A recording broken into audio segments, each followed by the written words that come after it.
So July is nearly over and the Cleveland Cavaliers have yet to make a free agency signing. I know this has left a lot of fans feeling frustrated and impatient, but even though the free agency pool is running pretty dry, there are still some options out there who may be worth considering. So I thought, why not put a list together of 8 guys who I think are at least somewhat worth talking about, even if I don't condone all of them as legit options. And as I go through this list, feel free to let me know in the comments if there's anyone that I should have included or if you agree or disagree with anything that I say. And so let's go ahead and get started with someone who I would say is comfortably the best player still available on the free agency market right now. I don't absolutely love his fit in Cleveland, but he's definitely the best player available in my opinion, and that would be Tyus Jones. Now I think there's a strong case that Tyus Jones is maybe the best backup point guard in the NBA. He's at least one of them. Sure, he might be a little undersized and a bit of a target defensively, but he's an efficient shooter who makes good reads with the ball, and I just feel comfortable with him on the floor.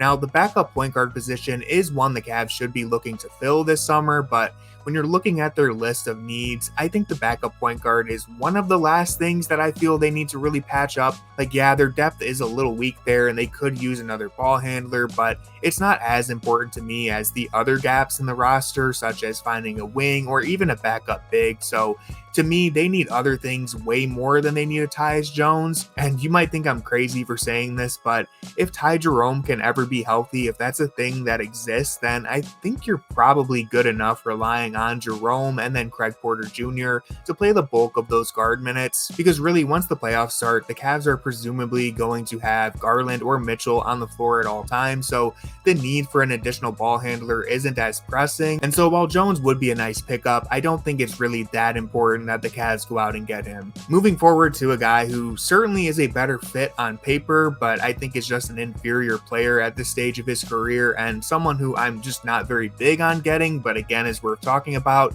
is Robert Covington. Now, he has been living off of that 3-and-D reputation for quite some time now. In all honesty, I'm not sure if Covington has truly been a premier 3-and-D threat for maybe 3 full seasons now. He's been injured a lot during that stretch. He only played 29 games last season, and he's going to be turning 34 in December. So I know that LeBron and Stephen Curry, Kevin Durant have kind of skewed our perception of how NBA players age, but 34 for an NBA player is pretty dang old, and when you add the injuries plus the fact that Covington has been seeing a steady decline before all of that, then I just question how much he has left in the tank. To me, Covington is probably on his way out, so I'm not really buying any of the stock here, but I will say the Cavs could do a lot worse than Covington. And speaking of what could be worse, I'm sorry to anyone who is on this train, but Gordon Hayward is not it. With all due respect, I don't think Gordon Hayward is still an NBA player at this stage of his career. At least, I don't see him being a legit member of a playoff contender anymore. He's cooked as far as his mobility goes. I don't trust that he can hold his own defensively.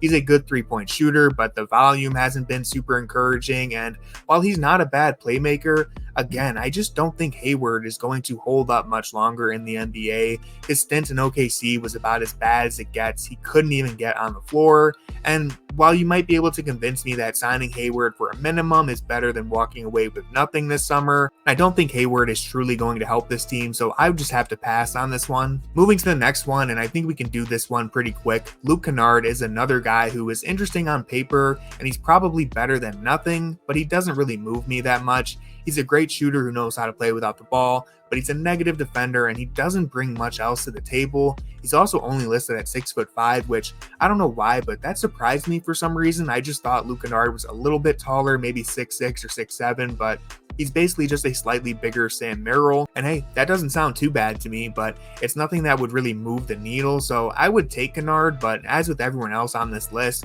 I just don't think it makes much of a difference once you get to the playoffs. And that brings me to a point that I want to make for this next guy, because I've surprisingly seen a lot of Cavs fans who are totally out on this potential reunion, and that has been a little strange to me.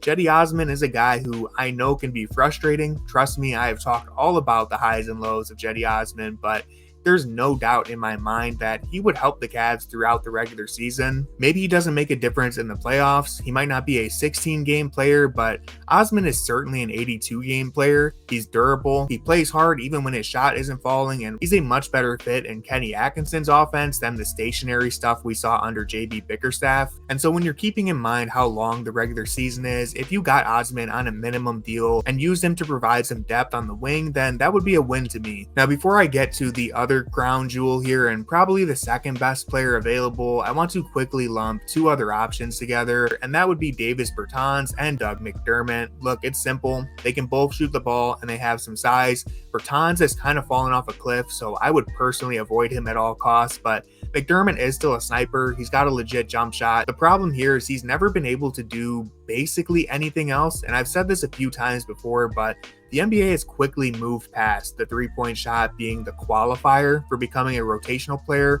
I think there was a moment about a decade ago where we all thought that as long as you can shoot three-pointers, you'll be in an NBA rotation. But what we've seen is the winning teams have consistently prioritized these versatile, multifaceted players. And so I think versatility is far more important than just strictly three-point shooting. And so we've seen this progression with guys who were primarily three-point specialists like McDermott, Joe Harris, Luke Kennard, plenty of other guys who just haven't been able to be impactful players in the way that we thought they would because of how limited the rest of their games are. Duncan Robinson is actually a great example of someone who broke out of this mold as someone who originally was mainly a three-point shooter, and as a result, he began falling out of Miami's rotation. And it wasn't until he expanded his game as a playmaker that he broke back into Miami's lineup and became a truly impactful player. So again, repeating that 82-game phrase that I mentioned with Osman, Bertans and McDermott probably would help bolster a 10-man lineup throughout the regular season, but they have little chance of impacting a playoff run in my opinion, so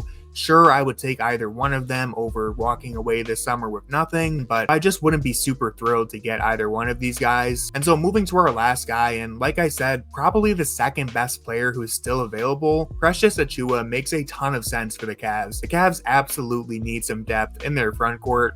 Up to this point, the Cavs are kind of lost on who is going to play power forward next to Allen and Mobley when those two are split up. They have tried George Niang, and that was kind of ugly.